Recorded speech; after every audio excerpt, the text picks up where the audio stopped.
entertainment. Brian Wilson, Mary Catherine Ham, today's newsmakers, and you, the Morning Majority. 105.9 FM. AM 630. WMAL. 6:37 with the Morning Majority. Brian Wilson, Mary Catherine Ham. Lanny Davis is on the line. Mr. Purple Nation, I have a question for you. There seems to be a deal on the table for extending the the payroll tax break in exchange for the pipeline to be implemented in the United States, something that the president didn't want to do or said that the State Department was blocking him from doing. Harry Reid, who can't find unicorns anywhere, wants to say that it's dead on arrival. There are some Democrats who say, yeah, you maybe ought to take a look at this. Is this something that Democrats should take a look at, Lanny? Yes. First of all, I was at a dinner party last night. It was a millionaires club, and everybody around the table were millionaires. I was there as a guest speaker because I'm not a millionaire. Yeah, sure you're not. That's how you got that slot. And everybody was toasting the Republicans for saving them from 3% tax increase for 1 year. So there was a toast. It's a millionaire celebration. So congratulations to all millionaires listening. Yeah, you're the one hanging out with them. 3%. Hold on a second. You were a guest speaker? What were you doing there? I was actually waiting on the table. Oh, yeah. A guest speaker. I'm assuming you got paid. I think he's pulling our leg. Tips, so it's a problem. Oh, well, they were creating a job for you. I asked for 3% of your income as tips, and they all said no. Right. All right. Mm-hmm. All right. So what should we build this pipeline in exchange for? Yes. All right. Is it going to happen? Will the president do it? Yes. First of all, the idea that Barack Obama can't make a decision because the State Department is opposed to a pipeline is simply not plausible. That's, good try, but nobody can believe that. Secondly, on the merits, President Obama agrees with it because he's going to do it in 2013. Thirdly, the environmental concerns that are serious have been looked at, and the decision is that pipeline is needed to make America more energy independent and to create several 100,000 or perhaps millions of jobs. So there's no argument against the pipeline other than obscure environmental arguments that I take as legitimate but have been overridden by President Obama himself, who was in favor of the pipeline. So the answer But why did he say he was going to reject it then? I mean, because I agree with everything you just said, which is sort of rare, but why did he reject it? It's absolutely irresponsible partisan politics for the Republicans to take what is a needed extension of this tax decrease in contributions to Social Security. Well, it's irresponsible for Republicans to be in issue. It's just plain out political partisan extortion. It's irresponsible for Republicans to care about creating jobs. It's irresponsible for Republicans to be. Hold it, Lanny. Hold on, Lanny. Give me a chance here. What about is it irresponsible for Republicans to be in favor of national security by having a supply of oil that would actually be, from a reliable partner in the world? I favor the pipeline, and so we agree on that. I just say introduce it as a separate bill. Don't try to use extortion and partisanship by tying it together with a tax reduction in return for taxing very, very wealthy people. But I see what the Republicans are doing. They're using one to lever the other, and I disagree with that. Well, that never happens on the other side, does it? Of course it does. And when both sides do it, they do it for a reason. They can't get the bill through unless they have a little bit of extortion.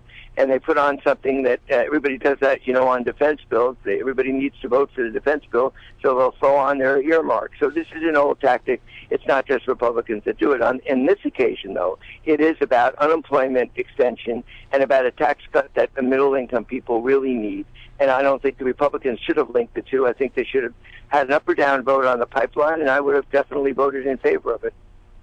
Why do you think he's against the pipeline? That's something we can't quite figure out. Is it? Obama is in favor of the pipeline. Well, then, but why not now? I mean, we all know that the economy will determine whether or not he gets reelected for the most part. Well, this is going to help the economy. I think he was under a lot of pressure from the environmental community to delay it, but to say that it's because the State Department just doesn't pass the smell test.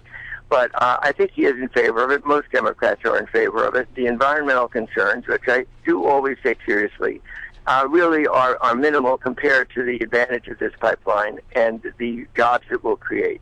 But I think it's all politics here. We're all talking about the Republicans' decision to link it up is to lever this into something else when they should have done it separately. And the Democrats. Well, it's also calling a political bluff. If Democrats are playing politics with the creation of jobs with this pipeline, you say, fine, we'll add it to your bill that you want, and then you guys all get to vote for the thing that you actually want, but you're only not voting for it because it doesn't run through enough swing states. Look, the intellectually honest position for all of us to take on this phone call is there should be an up or down vote on extending the payroll tax in return for a 3% one-year surcharge on millionaire and above income, and an up or down vote separately on the pipeline. If Democrats vote down the pipeline, I would strongly disagree with that, but that's the way it ought to be done. Well, I'd be in favor of that, but it'll never happen. Welcome to politics. What about Eric Holder wanting to require, being against the idea of requiring people to show a photo ID when they vote? What's wrong with requiring people to show a photo ID?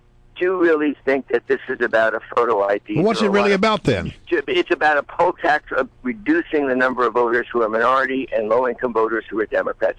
We all know that that's what it's about. Why all of a sudden a photo ID for people who don't have driver's license, who don't have photo IDs, elderly people who don't have driver's license, who don't have photo IDs will not be able to vote, and most of them are Democrats. Well, I mean, 2 and 2 equals Lanny, 4. you got to have a driver's license for everything. Consistent, you guys should be as well. Well, I mean, but you got to have a driver's license. I honestly disagree with you on this. I do too. You have to be able to register to vote. Do we want to take that barrier away? There are plenty of groups that help people register to vote to make the process easier. There would be plenty of organizations that could help people to make the process easier to get an ID so that you could have voter ID. Why?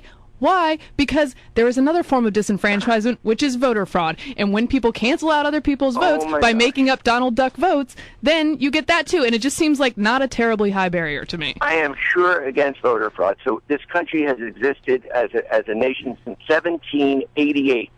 And in 2011, oh my God, we need photo ID. Now, do you think it's a coincidence that all of a sudden, all of your voter fraud concerns are now necessary for us to have photo ID? It's not all of a sudden. Let me repeat. Poor people who don't travel and don't drive, and elderly people who don't travel and don't drive will not, not be able to have a photo ID. Lanny, poor people who are... 2011 are we raising this rather than it's been raised from 1790 elections. Were there photo IDs back then? Oh my God! There must have been voter fraud when George Washington was elected. Well, yeah, there probably was. We didn't have airplanes in the 1700s. Do we not need an air force? I mean, come on, that doesn't make sense, Lanny. But here's the question, though: if poor people who qualify for food stamps or Section 8 housing, don't they have a relationship with the government? Don't they have some kind of connection? Don't they have some even kind of contract with the government? Why can't? So if they can do that, if they can register for those things, why can't they just take it one step further and get an ID? No, every state, very good point. See, once in a while I have to grant a good point on this program. Every state has identification requirements in order to register. Every state. The difference here is the word photo.